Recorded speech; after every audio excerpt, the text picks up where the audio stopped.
ایک انسان وہ ہے کہ جو بنیادی طور پر جذبات سے فیصلہ کرتا ہے. آپ اس کے جذبات کو اپیل کر لیجئے، وہ آپ کی بات مان لے گا. ایک آدمی وہ ہے کہ جو پہلے بات کو سمجھنا چاہتا ہے کہ میری عقل بھی اس بات کو تسلیم کرتی ہے کہ نہیں. بس یہ ڈسٹنکشن ہے. جو شخص چاہتا ہے کہ پہلے سمجھوں پھر مانوں، وہ انٹلیکچوئل ہے، چاہے ان پڑھ ہو.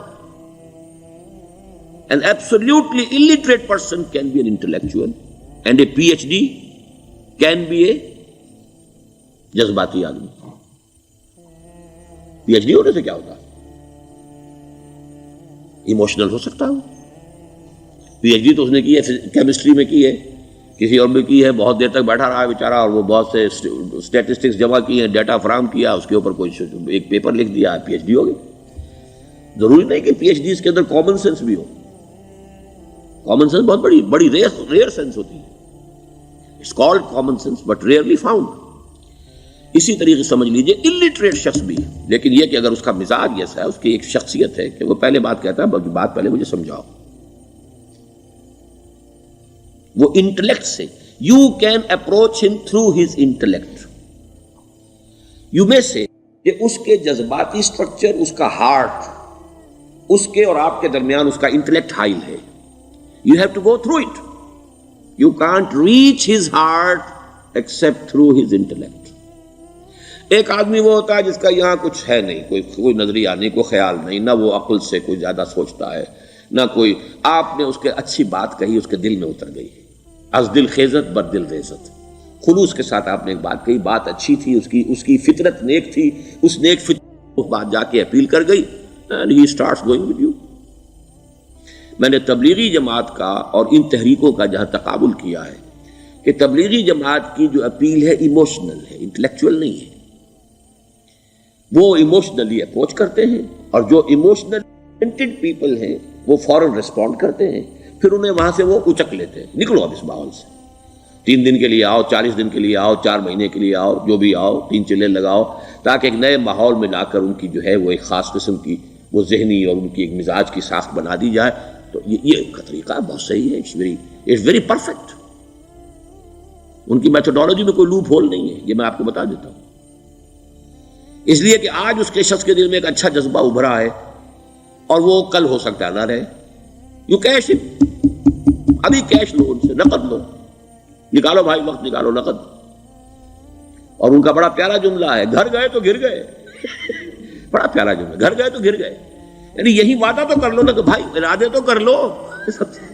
بڑا پیارا انداز ہے یہ، بھائی ارادے تو کر لو. وہ ارادہ کر لیا تو آپ ایک وعدے کی وجہ سے بند گئے. اب یہ کہ اچھا بھائی چلو نکلو، اب نکل گئے تو پھر تو ان کے قابو میں آ ہی گئے. اب آپ انہوں نے 24 گھنٹے وہ آپ کو جو ہے اس میں رکھنا ہے کہ وہ آپ اپنی ساری سوچ وہ سب کی سب جو ہے وہ سب جاتی رہے گی. تو یہ اپنی جگہ پر it's a very perfect methodology, لیکن اس کی اپیل لمیٹڈ ہے to emotional people, not to intellectuals. ہاں ان میں ہے پروفیسرز ہیں، یہ ہیں ڈاکٹرز ہیں، لیکن وہ ضروری نہیں کہ انٹلیکچوئل ہو. پروفیشنل ہے، ان کا ایک اپنا ایک سمجھ ہے، اس میں کام کرتے ہیں. تو یہ جو ایٹیچیوڈ ہے کہ ذہن کے راستے سے اپروچ کرنا، اسی لیے قرآن کی اپیل کیا ہے؟ افلا تعقلون، افلا یعقلون، افلا تذکرون. ساری باتیں عقل سے کہا. ابھی میں نے جیسا کہ آپ کو بتایا، قرآن تو یہ کہتا ہے کہ بغیر یا تو عقل سے بات مانی جائے گی، اور یا قرآن کی بات مانی جائے گی، یا رسول کی بات مانی جائے گی. العلم علمان ولا تخف ما ليس لك به علم ان السمع والبصر والفؤاد كل اولئك كان عنه مسؤولا. کسی ایسی چیز کی پیروی نہ کرو جس کے لیے تمہارے پاس علم نہیں. علم 2 ہے، یا آپ کو اپنے حواس کے ذریعے سے علم حاصل ہوا ہے، عقل سے حاصل ہوا ہے، اور یا پھر یہ کہ وہی سے حاصل. تو یہ ہے اصل میں کسی بھی انقلابی تحریک کے لیے جو پہلا نیوکلیس بنتا ہے وہ انٹلیکچوئلز کا ہوتا ہے. پھر یہ کہ وہ چیز جو ہے عام لوگوں کے اندر بھی نیچے اترتی ہے. اس کے بعد جو فائنل سٹیج ہوتی ہے اس میں تو آپ کو عوام کو موٹیویٹ کرنا پڑے گا. اب وہ وہاں انٹلیکچوئل اپیل نہیں چلے گی، وہاں پھر ایموشنل اپیل چلے گی. لیکن وہ کب چلے گی؟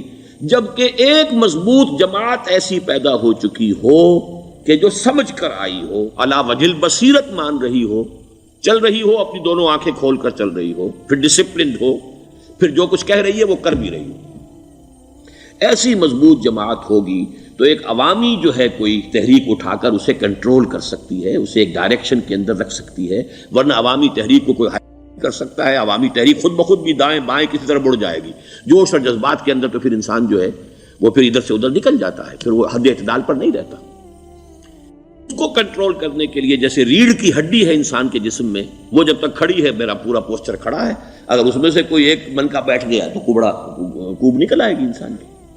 تو وہ ریڑھ کی ہڈی جو ہے وہ جماعت ہے، انقلابی جماعت، جو کہ اسلامی انقلاب میں حزب اللہ، جو ہم تنظیم اسلامی کے تحت کوشش کر رہے ہیں بنانے کی، اور یہ کہ اس کے لیے انٹلیکچوئل اپروچ کے لیے یہ سارا معاملہ ہے کہ جو اسلام کی نشأت ثانیہ سے شروع ہوا، اور یہ سارا کام جو اب ہو رہا ہے، آپ سے بات ہو رہی ہے، آپ کو سمجھانے کی کوشش ہو رہی ہے کہ دین کو سمجھیے کہ دین ہے کیا، اس کا ہدف کیا ہے، اس کا بیسس کیا ہے، اس میں پرائرٹیز کیا ہیں، یہ ساری چیزیں کہ سمجھ سے آئیں آپ کے اندر، پھر آپ سمجھ کر اس شے کو قبول کریں، یہ ہماری پرائرٹی ہے۔ ہم آپ کو ایموشنلی موٹیویٹ کر کے حرکت میں نہیں لانا چاہتے، وہ سٹیج آئے گی، جب آئے گی، اگر وہ مضبوط جماعت پہلے تیار ہو جائے تو پھر وہ سٹیج آئے گی، پھر عوام کو موٹیویٹ کریں گے۔ اور اس وقت میں سمجھتا ہوں کہ اگر کوئی ایسی شکل ہمارے ذریعے سے اللہ نے پیدا کر دی تو مجھے یقین ہے کہ تبلیغی جماعت کے لوگوں کی بہت بڑی تعداد جو ہے کھنچ کر آ جائے گی، جیسے ویکیوم میں کوئی چیز کھنچ جاتی ہے۔ لیکن جبکہ انہیں معلوم ہو جائے کہ ہاں دین ہے واقعتاً، یہ کوئی اقتدار کی جنگ نہیں ہے، یہ کوئی اور مسئلہ نہیں ہے، کوئی اس میں شک و شبے سے بالا تر بات نہیں ہے، خالص دین کا مسئلہ ہے، اور اس کے اوپر کوئی تحریک شروع ہوئی تو پھر وہ نکل آئیں گے لوگ۔ حضور کے زمانے میں بھی سمجھ لیجئے، جیسا کہ میں نے کہا الٹریٹ ہونا اور بات ہے، لیکن یہ کہ انٹلیکچوئل جو ہے وہ اسٹرکچر آف پرسنالٹی ہوتا ہے، انٹلیکچوئل یا ایموشنل۔ یہاں پر ایک جملہ ذرا نوٹ کر لیجئے اگر آپ کے علم میں نہ ہو، جبران، خلیل جبران جو ہے یہ ایک عیسائی مصنف تھا، عرب لبنان کا، لیکن بہت بڑا ادیب تھا، تو اس کا ایک جملہ ہے، عقل سے روشنی حاصل کرو لیکن جذبے کے تحت حرکت کرو۔ یعنی عقل سے روشنی حاصل کرو، جانا کدھر ہے، منزل کیا ہے، ہدف کیا ہے، یہ عقل سے طے کرو، یہ جذبات میں طے نہ کرو، یہ تو غلط ہو جائے گا، ڈائریکشن غلط ہو جائے گی۔ لیکن جب طے کر لیا، عقل سے پہچان لیا، دس از دی آئیڈیل، دس از دی گول، یہ میرا مقصود ہے، اب عقل کو ذرا ایک طرف رکھ دو۔ اگر عقل کو رکھے رکھا یہ چلنے ہی نہیں دے گی، یہ کہے گی کہ ذرا سوچو تو صحیح، بیوی بچے ہیں، یہ ہے، گھر بار ہے، یہ عقل تو پھر یہ سکھائے گی۔ عقل کے معنی باندھنے کے ہیں، یہ معلوم ہے آپ کو؟ عقل کے معنی باندھنا۔ اقال جو یہ عرب لوگ اپنے سر کے اوپر یہ لگتے ہیں، اقال، یہ کیا تھا اصل میں؟ یہ عرب بدو جب ہوتا تھا، بدو، وہ اپنے سر پر ایک رسی باندھ لیتا تھا کہ جہاں کہیں وہ اونٹ سے اترے گا وہ رسی اپنے سر پر سے کھولے گا اور اونٹ کا گھٹنا اس سے باندھ دے گا۔ ایک گھٹنا باندھ دیتا تھا تاکہ اب یہ اونٹ دوڑنے کے قابل نہیں رہا، 3 پاؤں سے اچک اچک کر، ادھر سے کوئی کیکر کا درخت ہے کچھ کھا لے گا، کہیں اور چلا جائے گا، دوڑ تو نہیں سکتا۔ اس رسی کو وہ اقال کہتے تھے۔ اب جب اس نے پھر چلنا ہے، سفر شروع کرنا ہے، وہ رسی اونٹ کے گھٹنے پر سے کھولی اور اپنے سر پر باندھ لی، یہ اقال تھا، جو اب یہ سنہری اقال باندھے پھرتے ہیں بادشاہ لوگ۔ That is the basis of their اقال۔ اسی لیے حدیث آتی ہے کہ ایک بدو، ایک عرب باہر سے آئے، اونٹنی کو انہوں نے بغیر باندھے، وہ مسجد نبوی سے باہر حضور نے دیکھا کہ وہ اونٹنی کو انہوں نے باندھا نہیں، اس کا گھٹنا، اور وہ چلے آئے۔ حضور نے پوچھا کہ تم نے اونٹنی کا گھٹنا کیوں نہیں باندھا؟ انہوں نے عرض کیا کہ میں نے اللہ پر توکل کیا۔ تو حضور نے فرمایا یہ غلط ہے، اعقلھا ثم توکل، پہلے اس کو باندھ دو پھر توکل کرو۔ اسباب اور وسائل و ذرائع کا استعمال یہ تم پر لازم ہے، لیکن توکل اس پر نہ کرو، توکل اللہ پر۔ یہ ہے بیسک جو یعنی بیلنسڈ رائے ہے کہ آپ ایسے بالکل اسباب سے مستغنی ہو جائیں تب بھی غلط بات ہے، آپ do what ever you can do, لیکن یہ کہ اس کے بعد یہ نہ سمجھو کہ میرے اس کرنے سے کچھ ہو جائے گا، یہ میرے وسائل اور ذرائع سے کوئی نتائج نکل آئیں گے، نتیجہ اللہ کے ہاتھ میں۔ تو اعقلھا ثم توکل، یہ اعقل، عقل کے معنی باندھنا، پہلے باندھو اس کو۔ تو اگر چلنے میں تو عقل کو ایک طرف رکھ دو، بے خطر کود پڑا آتش نمرود میں عشق، عقل ہے محو تماشائے لبے بام ابھی۔ عقل تو نہیں اجازت دے سکتی تھی حضرت ابراہیم کو کہ کود جاؤ آگ میں، عقل تو یہی کہتی نا کہ بابا جان خامخواہ دینی ہے، اگر تم اپنے آپ کو بچا لو گے، اس وقت کوئی ہیلا کر لو، کوئی تھوڑا سا نمرود کی خوشامد کر لو، چھوڑ دے تو پھر اس کے بعد توحید کی دعوت دینا. لیکن یہ کہ زندگی ختم ہو گئی تو توحید کی دعوت کون دے گا؟ عقل تو یہ سکھاتی نا، پٹی پڑھاتی. لیکن بے خطر کود پڑا آتش نمرود میں عشق. عقل ہے محو تماشائے لبے بام ابھی. عقل تو وہیں بیٹھی دیکھ رہی ہے کہ یہ کیا کیا اس نے، یہ jumped, he should not have jumped. تو عقل سے روشنی حاصل کرو. ڈائریکشن کیا ہے، گول کیا ہے، جانا کیا ہے، یہ طے کرو عقل سے. اس میں جذبات کو دخل نہ آنے دو، اور جب چلنا ہے تو اب عقل کو طے کر کے رکھ دو، اور اب جذبے کے تحت حرکت کرو. بہت عمدہ جملہ ہے.